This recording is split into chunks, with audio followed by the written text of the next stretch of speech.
I want you to think about something for a second. Right now, at this exact moment, there are professional athletes recovering from injuries using something most doctors have never even mentioned to their patients. There are Silicon Valley executives spending thousands of dollars a month on tiny vials of liquid with names that sound like robot model numbers. There are researchers and labs around the world publishing studies on molecules that most people couldn't define if their life depended on it. And there are regular people, gym goers, weekend warriors, people who just want to feel better, quietly experimenting with something that 3 years ago almost nobody outside of scientific circles was discussing. What is it? Peptides. And the question I want to answer today isn't just what they are. The question is, why now? Why is this specific topic, peptides, suddenly everywhere? Why are athletes talking about them? Why are longevity researchers obsessed with them? Why is your favorite podcast host suddenly mentioning BPC 157 like it's a household name? And most importantly, is this a genuine scientific revolution quietly unfolding in front of us? Or is this just another wellness trend destined to disappear in 18 months like every other thing that went viral on health Twitter? Because the answer, honestly, is more complicated than most people expect. And by the end of this video, you're going to understand something that very few people talking about peptides online actually bother to explain properly.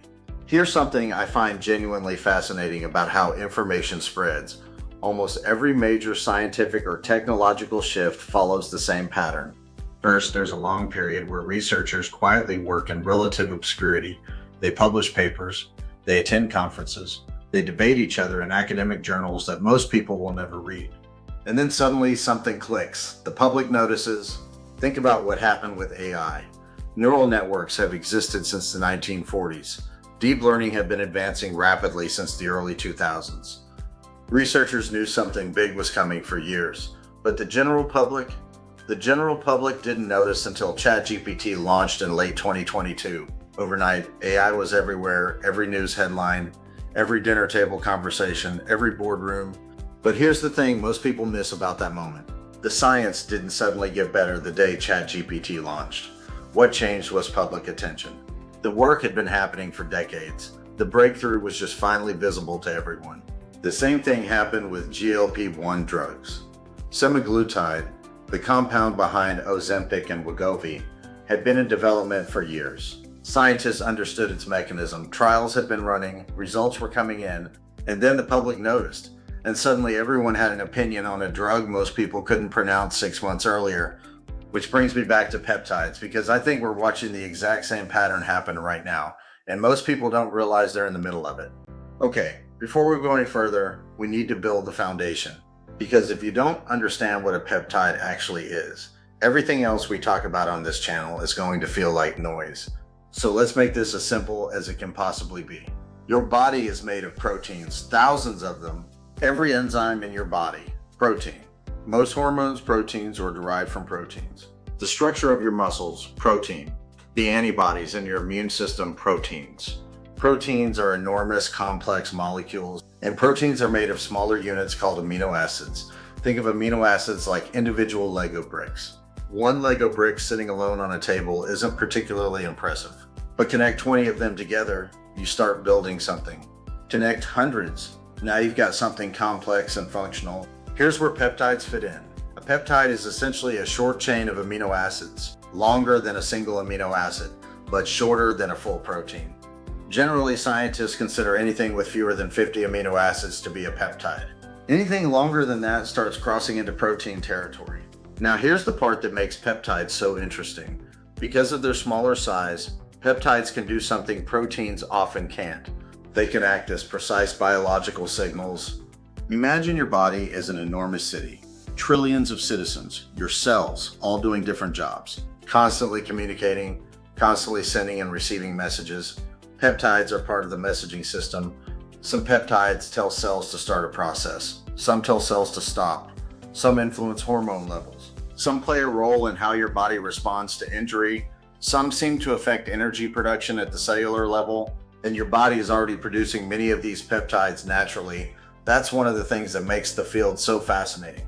Researchers aren't necessarily trying to introduce something completely foreign to your biology. In many cases, they're trying to understand the signals your body already uses and study what happens when you interact with those signals. And that realization that peptides are part of how your body already communicates is what started the scientific conversation that has been building for decades. Quick note before we keep going.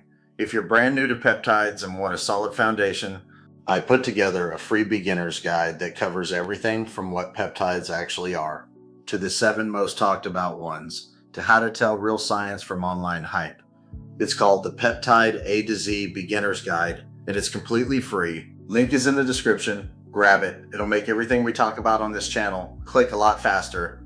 Okay, so we know peptides are biological signals. We know they're not new. Scientists have been studying them for a long time. So why does it feel like they came out of nowhere? I'd argue there were 4 specific forces that collided at once, and that collision is what created the moment we're in right now. Force number 1, GLP-1 drugs went mainstream. When Ozempic and Wegovy became household names, something interesting happened beyond the obvious weight loss conversation. Millions of people learned, some of them for the first time, that certain cutting-edge medications are built on peptide science. GLP-1 receptor agonists are peptide-based drugs.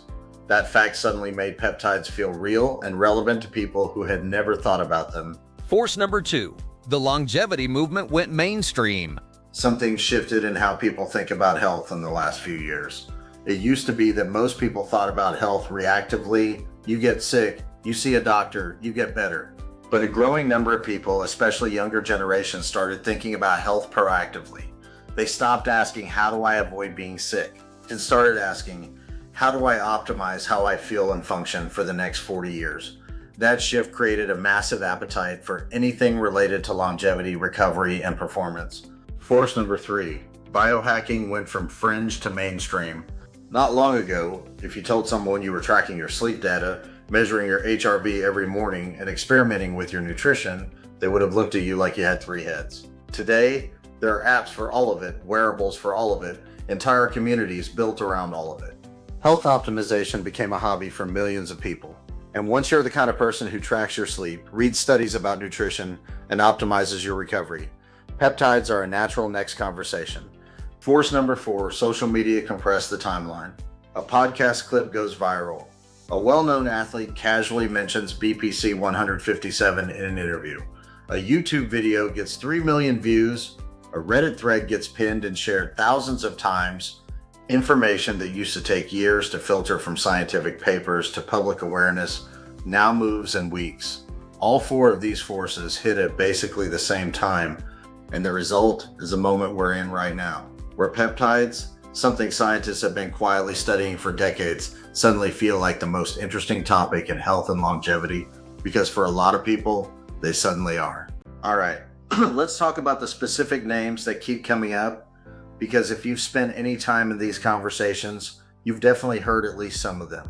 BPC, Site 157. This is probably the most discussed peptide in online communities right now. It stands for Body Protection Compound 157, and it was originally derived from a protein found in human gastric juice, yes, your stomach. The research on BPC 157 is focused primarily on healing and tissue repair. Animal studies have produced results that genuinely surprised researchers. And the online community has been sharing anecdotal reports for years. We're going to do an entire deep dive on BPC 157 in the next video. It deserves its own full episode. TB500, another heavily discussed peptide, especially in athletic circles. TB500 is a synthetic version of a fragment of thymosin beta-4, a protein that appears naturally in the body. It seems to be involved in tissue repair and cellular movement. Researchers noticed that thymosin beta-4 tends to show up in high concentrations around areas of injury. That observation sparked a lot of scientific curiosity. And then there are the growth hormone-related peptides, Ipamorelin, CJC 1295. These are peptides that work on the growth hormone signaling pathway. They don't inject growth hormone directly into the body. Instead, they signal the body to produce and release its own growth hormone.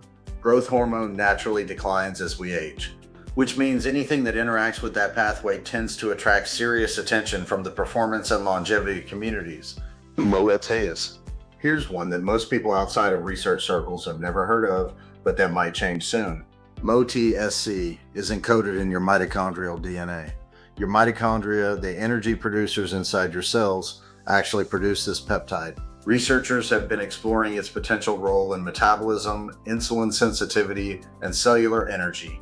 The science is early, but the questions it raises are genuinely fascinating. What's interesting about all of these peptides isn't just the individual science, it's that each one represents a completely different type of biological interaction. Different origins, different mechanisms, different potential applications, which tells us something important. This isn't a single story. Peptides aren't one thing, they're an entire category of biological conversation, and we're only just beginning to understand the vocabulary.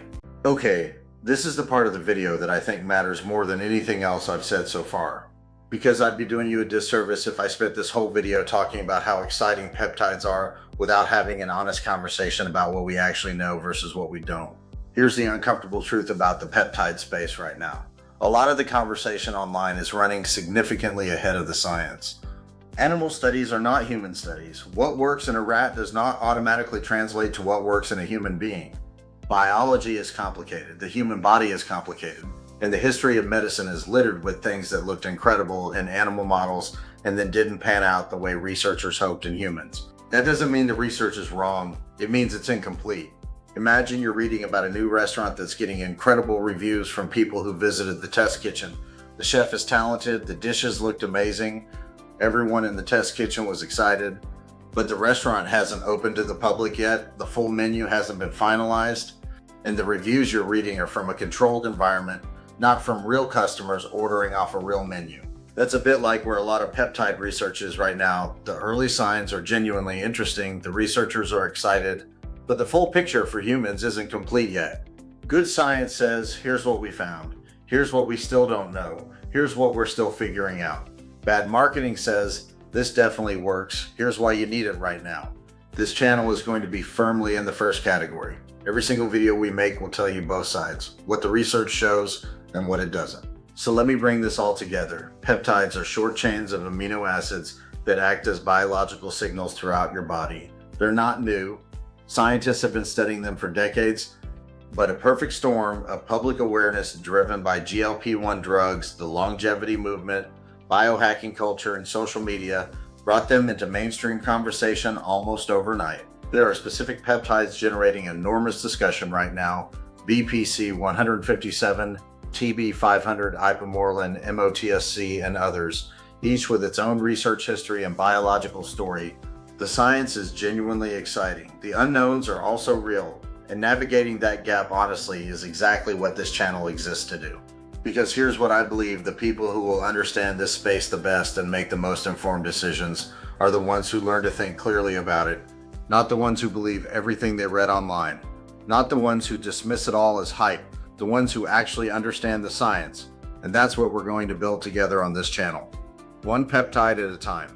Now, if you want to go deeper on the single most talked about peptide in the world right now, the next video is going to be exactly what you're looking for: BPC 157. The story behind it is more interesting than almost anyone online has taken the time to actually explain. Subscribe so you don't miss it, and I'll see you in the next one. One last thing. Everything on this channel is for educational purposes only. We're here to break down the science, not to tell you what to do with your body. Nothing in this video is medical advice, and nothing here should be taken as a recommendation to use any specific compound or substance. Always talk to a qualified healthcare professional before making any decisions about your health. We take that seriously, and we think you should too.